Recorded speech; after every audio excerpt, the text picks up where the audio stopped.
there was this article of directors dissing other directors. Dean, you posted it, right? That's right. Yeah. Let me try to find it because it was really. Isn't this an article that was posted a couple months ago, though? I remember reading some of these. I mean, it might be, but it was new to me. So. Okay. All right. Oh wow. Okay. This 30 harshest filmmaker on filmmaker insults in history is on Flavor Wire. Okay. Let's hear. I want to hear all of these. Well, some of them are done by, they've got numerous ones from certain directors. So obviously these are some of the more cantankerous ones. I love it. Let's do it. Okay, Ingmar Bergman on Michelangelo Antonioni. He said, they both died the same day. Yeah, they did, as a matter of fact.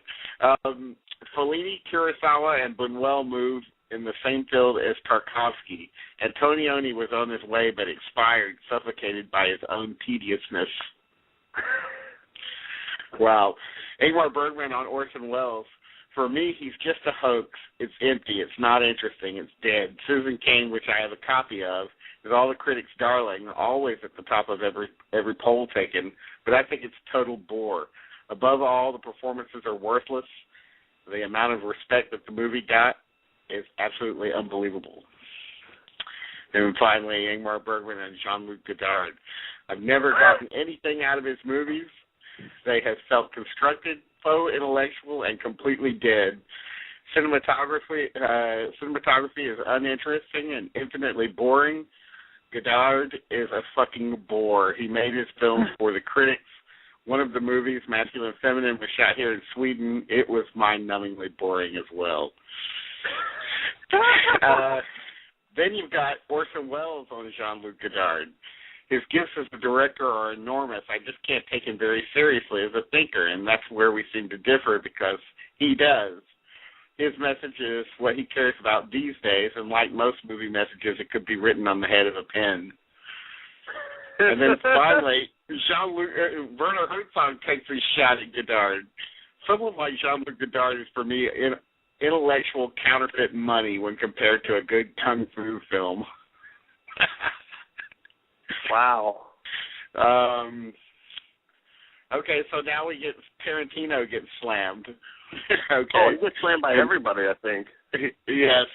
Jean-Luc Godard said, Tarantino named his production company after one of my films. He'd have done better to give me some money.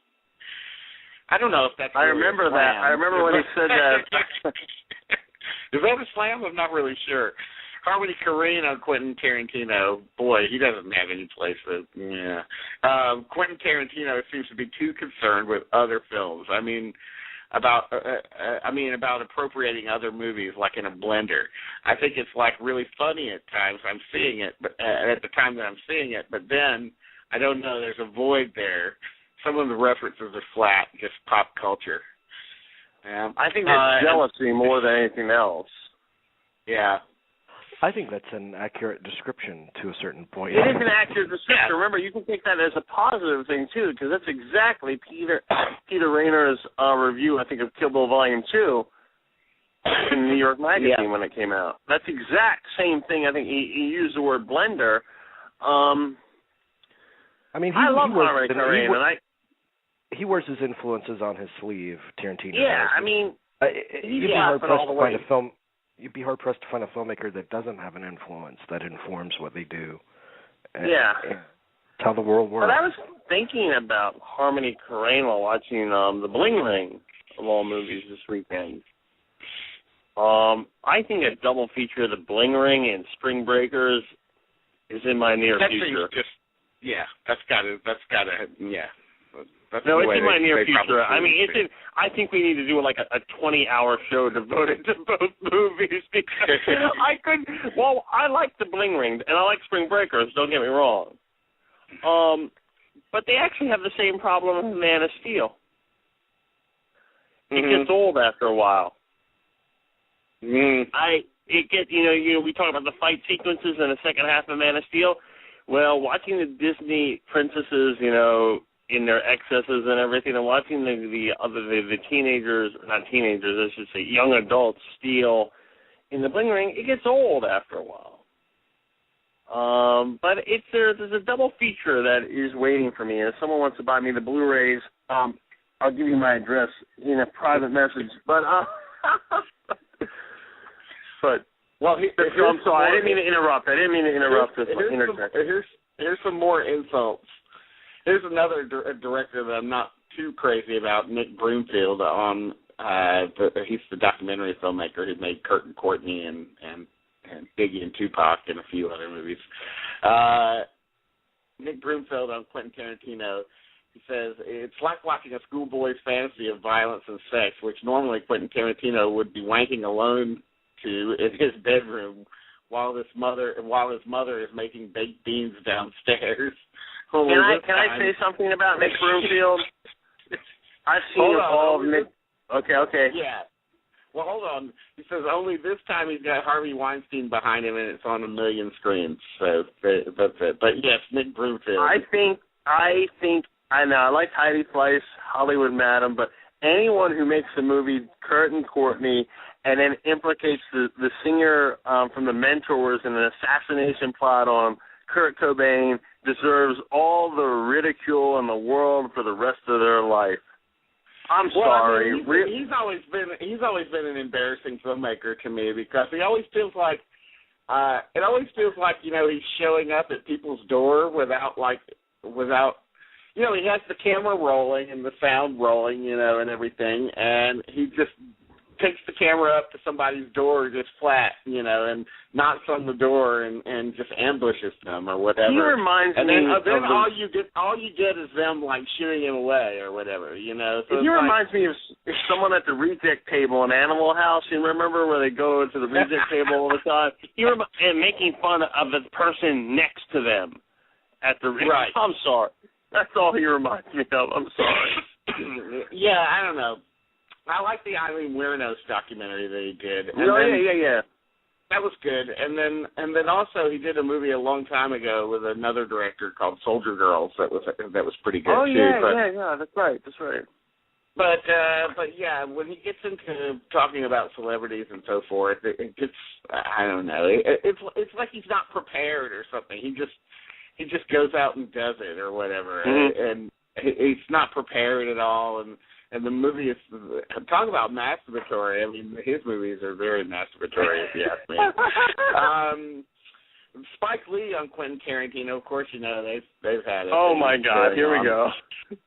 I'm not against the N-word, and I use it, but not excessively. And some people speak like that way, but Quentin is infatuated with that word.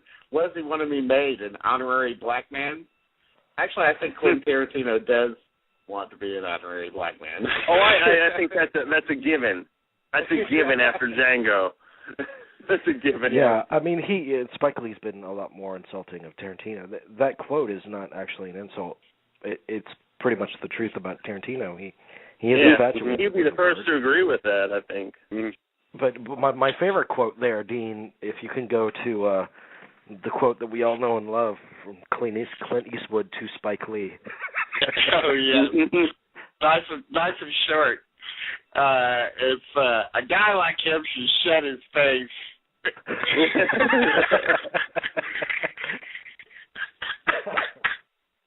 That is a great one. Yeah, that's the best. That is really funny. That's then the perfect capper. You got the Spike Lee and Tyler Perry double bill. Spike Lee and Tyler Perry. Yeah. We got a black president, and we're going back to Mantan Moreland and sleep and eat.